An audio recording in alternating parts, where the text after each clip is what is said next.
Hey, everybody, it's your friend James Shaw. Trust you're doing okay and are ready for a new year. Can you believe it? 2023 is here. I don't know about you, but the last couple of years have felt like a blob of 700 days. And this time feels a little different. It feels a little different that now it's time for you to move forward and take action toward those things that are important to you. And so as we think about that, honestly, there's only a handful of people that I trust when it comes to setting goals and pursuing those things. And one of them is a great guy named Jon Acuff, who's a multi-time best-selling author and is a friend of our Pivot family. And so, Jon, but thanks for being our first interview for the new year and for joining us. Introduce yourself to the people who don't know who you are. Yeah, so I'm an author and a speaker, and I live outside of Nashville, Tennessee, with my wife and two teenage daughters. Although I had my oldest kid is in college now, so I guess it's my one teenage daughter, my other one's at college. So yeah, and I would say I'm a self-proclaimed goal nerd. I love goals. I write about goals. I tweet about goals. I have a podcast called All It Takes a Goal. So January for me is like the Super Bowl. I'm so excited to help so many different people about the goals they want to pursue. So I love that I get to be your first guest this year. That's a real honor. Thanks for letting me join you, James. Oh my gosh, we're so happy, and we love everything you do. You've become a good friend of our community. You did an event for us before. You're coming back this year for an event for us in April, which is great. And we learned so much about you. So learn so much from you rather. So let's kind of set up the year as we enter 2023. People have big goals in front of them, but they have big goals in front of them every year. So I don't know, what are some steps we can take that this is the year we actually accomplish our goals? Well, I think one thing, it's always helpful to learn from last year.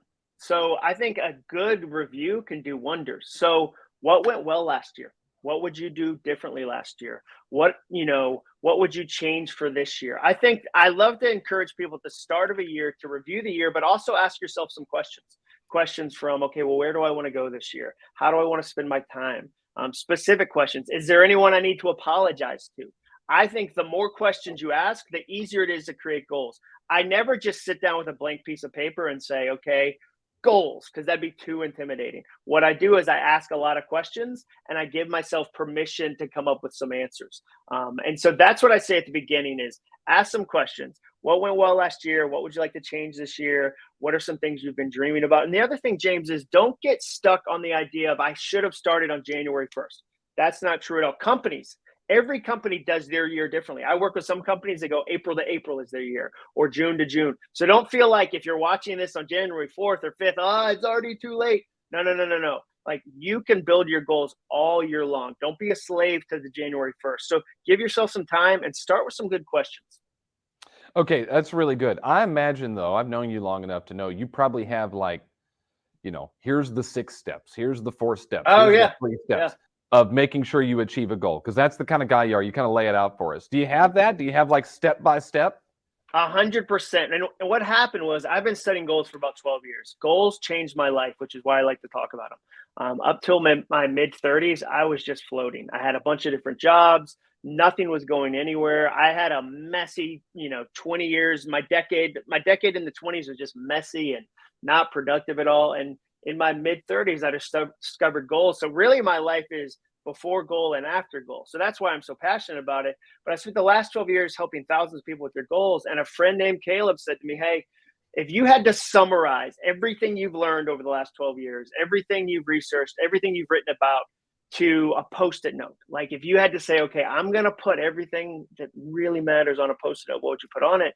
And that was a great question. It started me down this path of what are the 4 things? If I could only tell an audience 4 things they need to do to succeed in any goal, what would they be? And I'll share them with you right now. We're going to do a 3-day free challenge about them.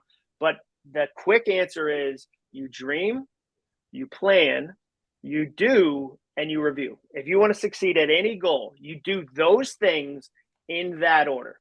First you dream, then you plan, then you do, and then you review. And that's kind of the master key to any type of goal. Okay, so can we dive into these a little bit? Because Totally. I feel like we all do a good job. Well, most of us do a real good job of the dream part. Hey, here's something I want to accomplish someday. This is something I love to do. I think there are people who might struggle with that, though. So what about that person that's struggling to dream? What advice would you give to them? Well, I would say listen to yourself. So James, how did I get better at buying my wife Christmas presents? The way I got better was that starting in September, when she mentions something she likes, guess what I do? I write it down. When she says, when we're out somewhere and she goes, oh, that's a cute sweater, or I need a new set of knives, or whatever she says, I write it down in my notebook. And then in December, I've given myself a gift of 10 items for her. So it's not that I sit down again with a blank piece of paper. So I think one really great exercise could be listen to yourself. So for the next week, for the next 2 weeks, even as you go about your day, listen to your heart. Listen to that's self-awareness. Self-awareness is overhearing yourself. So as you go, oh, that's interesting. I'd like to try that. Or, oh, my friends are playing pickleball. I wonder if I should try pickleball. Start to take some notes on you. And then when you sit down to dream, you've already got a bunch of notes and you get to go, oh, that's right. I did want to read that book. I did want to visit that place. I did want to try this thing. I think that's a really great way to kind of, it's almost like creating a gingerbread trail back to what you care about.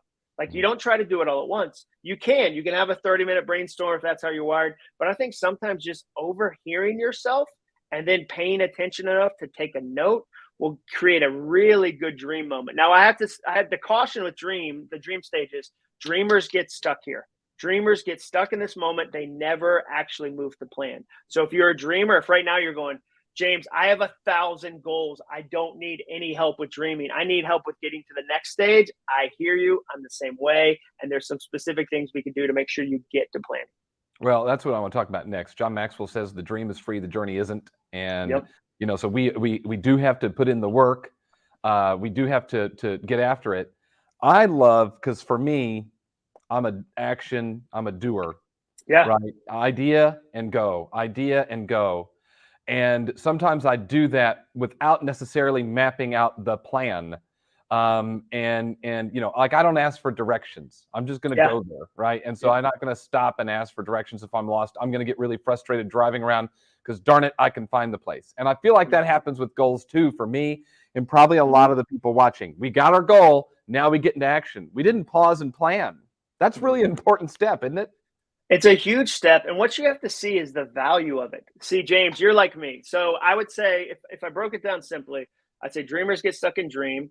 The perfectionist gets stuck in plan. A perfectionist can't leave plan. They have such a hard time with it because they say, as soon as my outline for my book is perfect, then I'll start writing. As soon as my business plan is perfect, as soon as my real estate analysis of our market is perfect, then I'll start cold calling or doing whatever I need to do. And so perfectionists get stuck there. Hustlers, you and I are hustlers. We get stuck in do. We just go. We're all grind. Let's go, head down.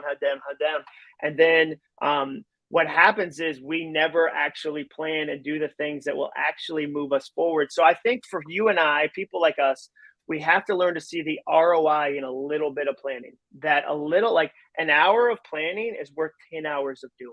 Like if I'll plan my week, and James, I'm a goal nerd, so I'll show your audience. You see that big whiteboard over there? There's blue and yellow Post-it notes. That's me planning my week, because I've learned, even as a hustler, it's really easy to run too far down a path where a little bit of planning would have saved me 10 hours. So I think a big part of it is making time for it. If you're a hustler, the challenge I'd give you is at the beginning of every week, a half hour. I'm not talking 10 hours. I'm talking a half hour, a little bit of planning, not so that you don't do, but so that you're doing has weight and it really has great impact.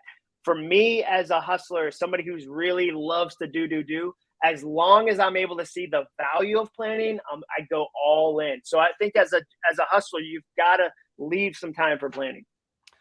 The planner, the constant planner, the analysis paralysis person, the don't want to make any mistakes and schedule every step. What advice would you give to them to move from planning to action? Yeah, so I would give them a simple soundtrack. I talked about soundtracks at the last event we got to do together. I've talked to your community about that a number of times. A soundtrack is my phrase for repetitive thought, a thought you hear again and again and again. And it can be positive or it can be negative. And so a positive one for a positive switch for somebody who's stuck in the planning stage is stop saying, I'll do as soon as I have all the information. Like stop. Perfectionists, that's what they say. Planners say, as soon as I have all the information, I'll get into motion. No. Trade out that word all for enough.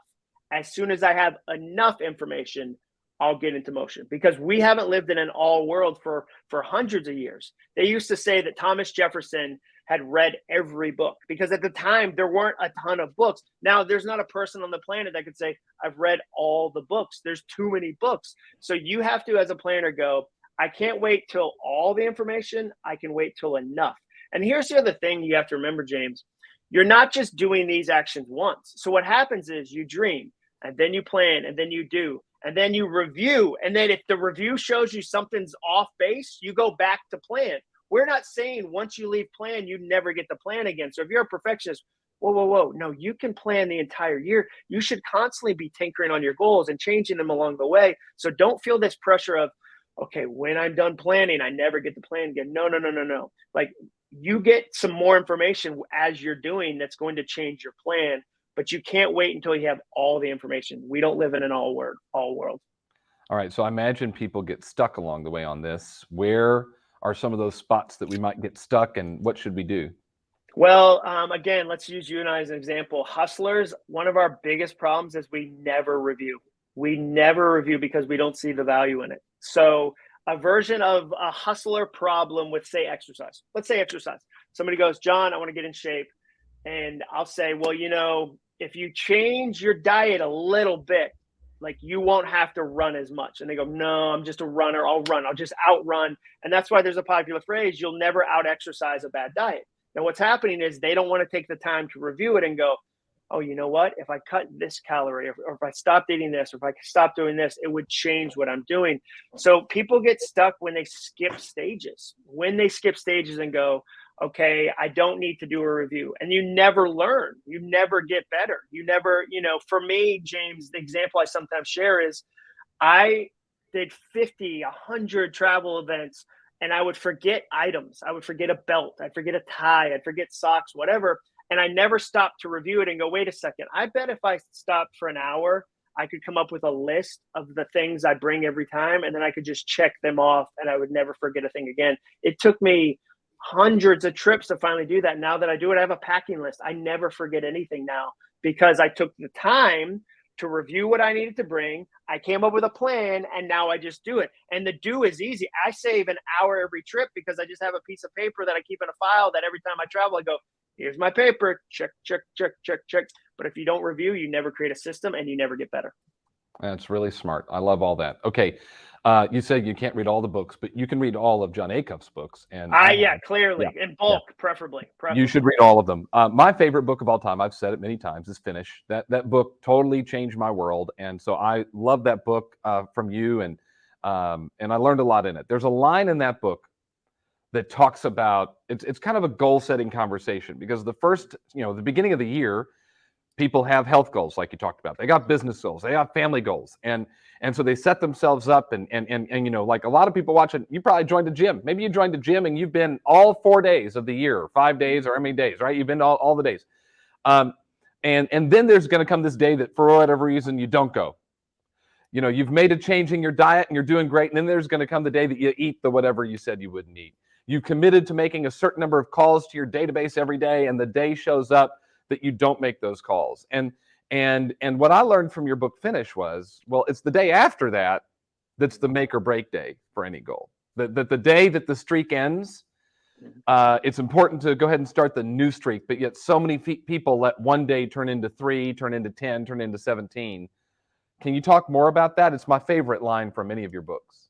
Yeah, so it's really, I call it the day after perfect. So you've got this plan, and you've said to yourself, I'm going to write every day. I'm going to work my list every day. I'm going to go to the gym every day. And then life gets in the way of that. And it's an important day. And so there's a couple things you can do with that. I think one thing you can do is you can give yourself a catch up, like just declare a catch up. In golf, they call it a mulligan. You make a bad shot, you go, mulligan, and you hit another shot.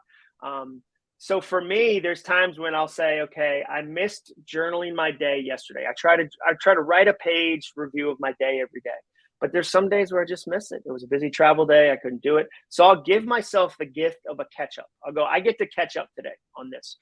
Sometimes what you do is you make it an average goal, not a daily goal. My favorite example, I had a friend of mine said, John, my goal was to walk 10,000 steps every day. 10,000 steps. That's a very popular goal. We all have Fitbits and Whoops and all these different trackers.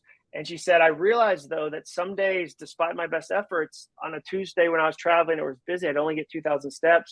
I feel like a failure, and then I wouldn't do it for another 20 days in a row. So what she decided was, no, I'm going to try to walk 70,000 steps a week, which gave her more freedom. It meant that if she had a crazy Tuesday, on Saturday, she would go, you know what, I'm going to do 15,000 steps today because it's my day off and I love walking with my husband, and that's great. So she did an average. I think that's another thing that we can give ourselves is the gift of an average to go, okay, over a month, I'm going to do this. The times I've tried to do streak specific goals, like I'm going to read 20 pages every day, haven't helped me. What helps me is when I go on Goodreads, I'm going to track my books and I'm going to read 60 books a year. That's what I read last year. This book, I'm reading 66, which is another tip. I increased it by 10%. The problem is we often don't put data against our goals. So we go, James, I'm going to sell $2 million in real estate this year. And you go, oh, that's amazing. You should do that. Where did that number come from? And they're like, in my heart. Like I feel it in my heart, and I believe in myself, and I'm positive. And you go, I love all those things. Heart, positivity, that's great. But where did that number come from? And so that's one for me. Last year I read 60, I added 10%. I'm going to read 66 books this year because over and over I've gone from 60 to try to go to 100, and I end up reading 2 because it's so overwhelming. So a lot of it is give yourself the gift of an average, give yourself the gift of a catch up. And then as you're planning your goals, be somewhat realistic. Have them be based in numbers, not feelings. Numbers, not hope. I want you to be hopeful, but first I want you to have a number and then build hope on top of that. That is so good. All right. So what kind of goals should we be setting in January? So, I mean, there's a variety. I like to think about goals in 5 games, really. I think of one of my favorite things to do, James, which I think is why we get along so well, is I like to simplify complicated things. I like to say, hey, no, here's like this big fuzzy topic. What if you tried these 4 things, these 5 things? So I think of my goals in 5 ways. I think of my goals in financial goals. I think of them in career goals. I think of them in relationship goals. I think of them in health goals. And then I think of them in fun.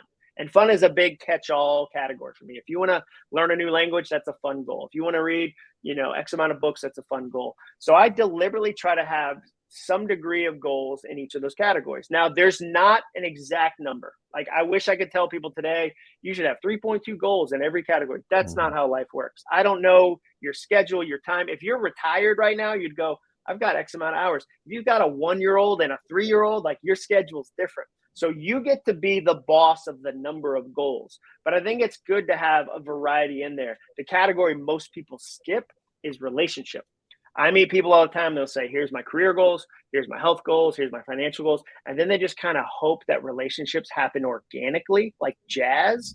But what I've learned over the years is if I want to have a great marriage, it needs some goals. If I want to be present to my kids, I need some goals. If I want to have the type of community where other men challenge me and lift me up, I need some goals. So never miss categories like relationship because it can be really fun. The last one, fun. Workaholics have a really hard time with fun because they don't see the value. And I'm a workaholic. I'm in progress. I'm working on it. Sounds ironic, working on workaholism. But you need some fun goals too. Like you need some, I shut down the office and I go on vacation, or I have a hobby I pursue that I'm not monetizing, because workaholics burn out, because you'll never burn out at a job you don't like. Because when you hate your job, you try to do it less. You'll burn out at a job you love because you just keep going and going and going. So if you're a workaholic, you need a fun goal. A fun goal is really valuable to you. This is great. Okay. I know you've got to have some type of challenge or something coming up that's going to help us with the goals. So can you tell us about it? 100%. We've got a guaranteed goals challenge coming up January 10th, 11th, and 12th, which I'm really excited about. We've got 19,000 people in a private Facebook group, so you get an automatic community. And the way it works, James, the way I came up with these was in 2020, like a lot of people, I had a great year planned. I remember in January, I opened up for Dolly Parton at the Ryman, which was amazing. It's Dolly Parton. She's like one of 5 people that have 1 names in the world. And I thought this is going to be the best year ever. And it was like the narrator was like, it was not, in fact, the best year ever. All my live events got canceled. And I had all these ideas and all this desire to help people and nowhere that I could do it. So I created these online challenges where essentially instead of traveling to you for the event, I just did it online and I hosted it and it was free. And so we've got a 3-day one coming up called the Guaranteed Goals Challenge, where I'm going to walk through specific things you can do around those 4 things. How do I dream? How do I plan? How do I do? How do I review? What are the things I need to really do? It's 100% free, and it's acuff.me/challenge. You've gone through a bunch of challenges with me. I'll brag on you for a minute. So many folks from Pivot will come in and I was talking to my friend James Shaw the other day, and the comments light up. The chat lights up. So I love seeing Inspire in there. I love seeing Pivot in there. I love that you expose the people you care about to ways to get even better. And then they come in and make my whole community even better. So I'm so grateful that I get to be part of the Pivot family. And when they show up to my stuff, it's always fun. Well, you're the best, and thanks for all you do for us. I think this is a good time to reset right here at the first of the year. Like you said, a lot of people have big goals. Where do those big goals come from? What are they about? How did you come up with them? Is it from here, or is it from here, or a combination of the two? And so you're going to walk us through some of that. I'll be part of the challenge. There's no doubt about it. I always take them. My wife takes them. All our friends take them. And I know you have a lot of Pivot people in there. So, Jon, thanks for sharing it with us. Last piece of advice. What's your last pro tip as we start this new year? My last pro tip is be as deliberate as you can about your time. Life is made of time, and we treat it very casually. So an exercise I'm doing that I'm gonna share, and one of the things I have going on this year is I just made a list of my time. I went through and said, okay, here's the number of weeks I want to work next year. Here's roughly the number of hours. What kind of hours do I have to play with? And then I started to go through the big things I want to accomplish, and I assigned it time. I think it's one of those small details that, again, I'm a dreamer. I'm an artist. I'm as ADHD as anyone who's ever been made.